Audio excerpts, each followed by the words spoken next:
Karşımda durduğunda, gözlerine baktığımda içimden bir şeyler kopuyor olmuyor. Nefesim daralıyor, yeminler bozuluyor. Cin misin, peri misin anlamadım. O deniz gözlerinden alamam gözlerimi. Gider eski zamana, ağlarım yana yana. O güzel gözlerinden alamam gözlerimi. Gider eski zamana, ağlarım yana yana. Gitme kal be yanımda, şurada başucumda.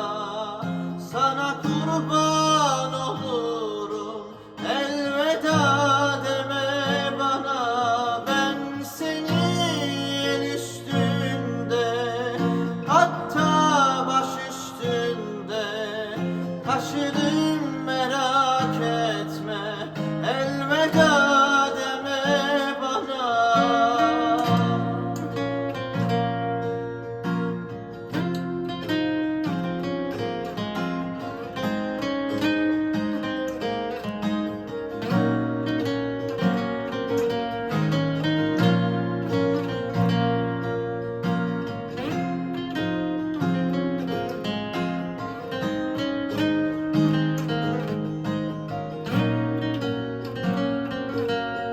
O deniz gözlerinden alamam gözlerimi.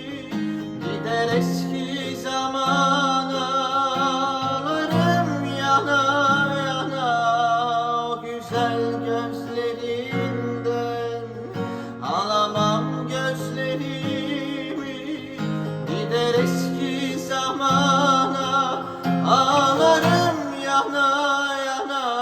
Gitme kal be yanımda, şurada başucumda.